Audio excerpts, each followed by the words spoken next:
Hi everyone, it's me. So I am just about to walk out the door. I don't even have this set up on my tripod. Really sorry about that.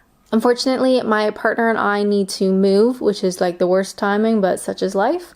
And this property popped up. It's too expensive. Let's get real here. It's too expensive, but it is huge and it is incredibly modern. It is all newly renovated. I think it's a new build, really. It's just really cool looking. So we're gonna go have a peek, have a tour, and talk about some of the differences between homes here and North America and just hang out, all right? Before we get going, can you subscribe, please? I'm begging you.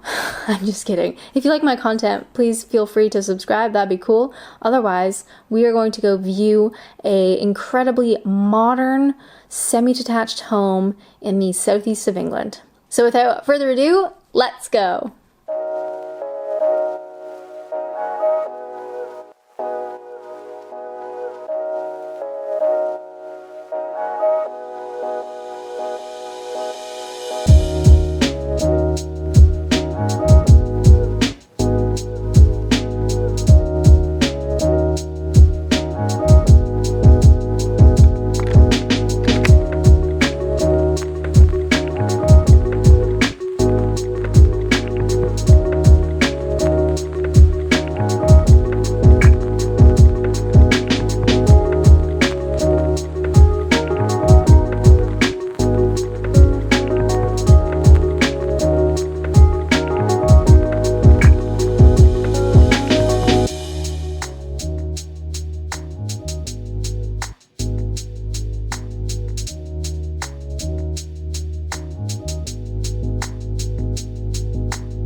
Now, to start off, this particular property is £1,600 per calendar month. Now, that is just your rent. That does not include things like electricity, water, TV, internet. If you watch live TV, you also have to pay for a TV tax here in England. Council tax is another thing that people often forget about. So $1,600 it's a lot of money, but this property is huge. Now, for reference, £1,600 in rent per month, it's about $2,180 US, which is also compared to 2,760 Canadian dollars. Now, some details on this particular house. There are 4 bedrooms, which is crazy. I have never been in such a large home in England before, so that was pretty cool. So we have 4 bedrooms, a massive kitchen on the main floor with a living room that has these huge sliding doors out into a fenced-in, grassed backyard. I would say backyard. A lot of people here tend to say, a back garden, what have you. Anyway, there is one of those. We also have, I think, 3 ensuite bathrooms plus an additional toilet, which is also crazy. Now, this particular house, as you can see, is very modern. It's not a traditional English home by any means. In fact, it actually looks quite North American to me. I've never been in a property that looked quite like that here in England, so it's a little bit unique. Another cool feature with this home are the skylights. So especially over the main staircase, there's some skylights that bring light down all the way down the stairs, which is really cool. Now, this house is also considered a passively heated home. So the way it is constructed uses the sun, the windows, all that kind of stuff to better heat the house naturally, which is quite interesting. I've never lived in a home that has been marketed as passively heated, so I'm assuming that's going to become more and more common with new builds.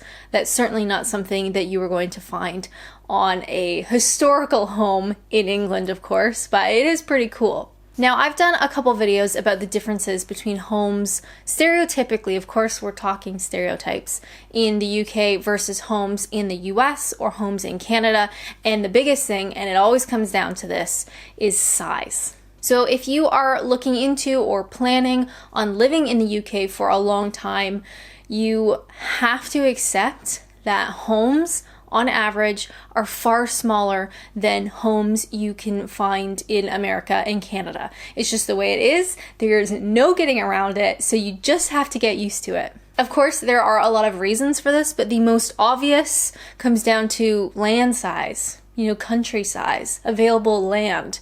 Canada and the US are massive countries, and we have a lot of space to build homes on, whereas here in the UK, it is a tiny island, let's get real, not very big, so homes are naturally a lot smaller. I'd love to show you this particular flat at some point if you guys are interested.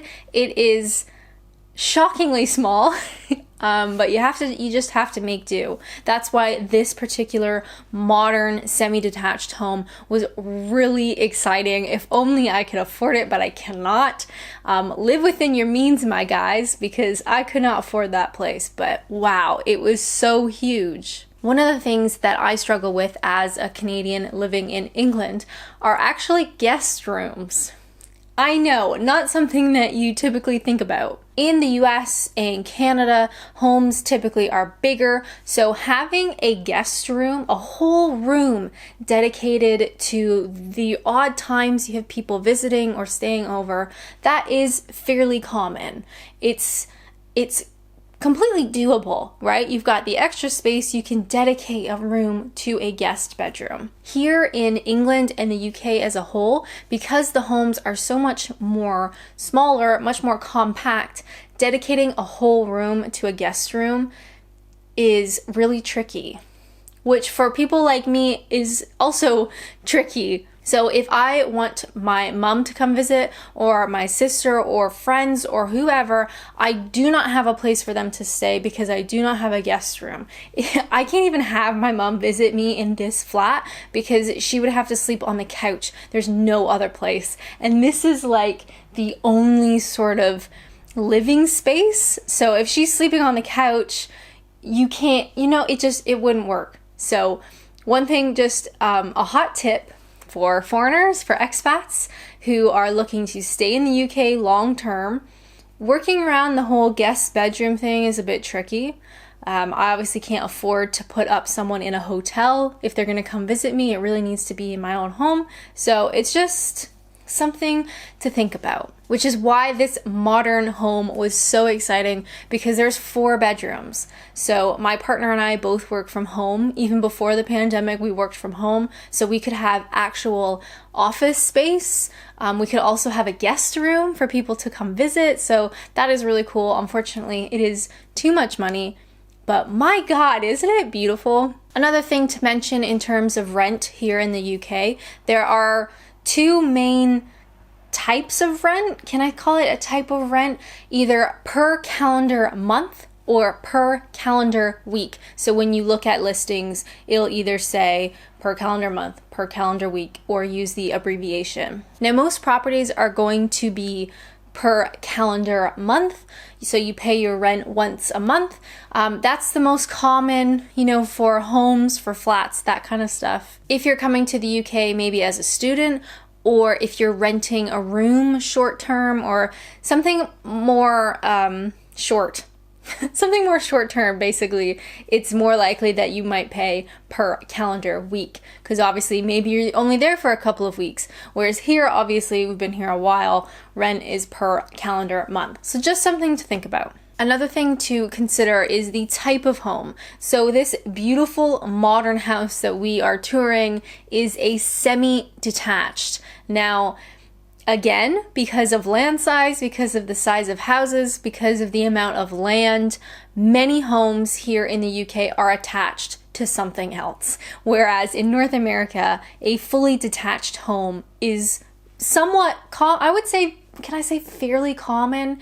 It's way more attainable to have a fully detached house in North America versus here in the UK, you are likely going to be attached to another house. So semi-detached kind of says it in the title, it is a home that is attached to another home. So while this property that we're looking at is super modern and beautiful and very recently built, they did build it as a semi-detached. So one half of the home has like a shared wall with the other home, but then you have an external wall that's not attached to anything.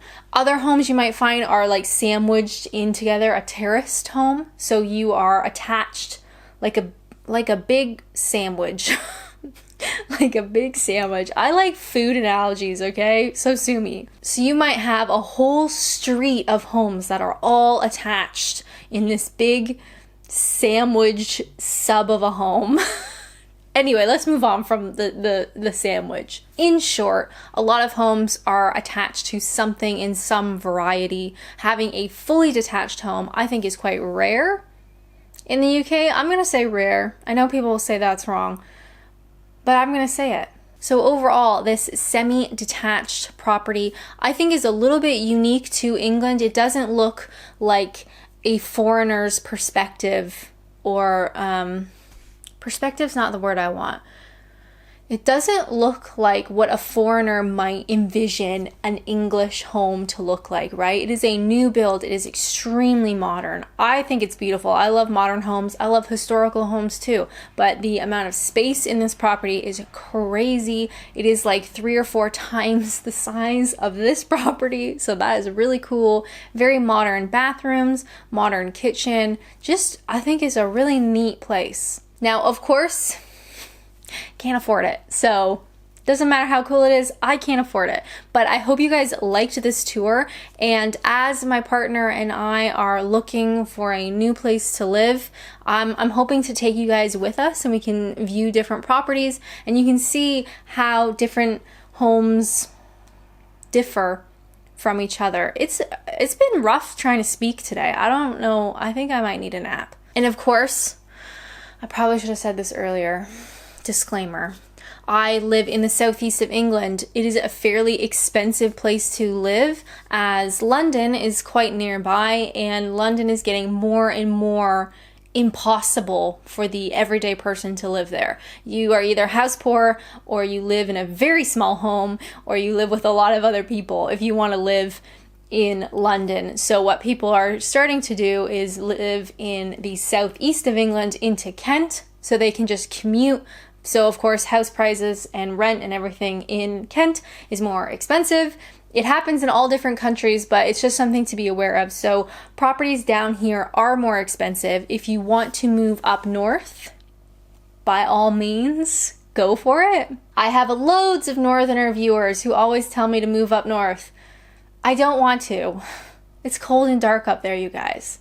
And I really hate Morrisons. I'm sorry. But it is something to keep in mind if you are looking at properties, if you're looking at moving here, what have you. Of course, different parts of the country are more expensive than others.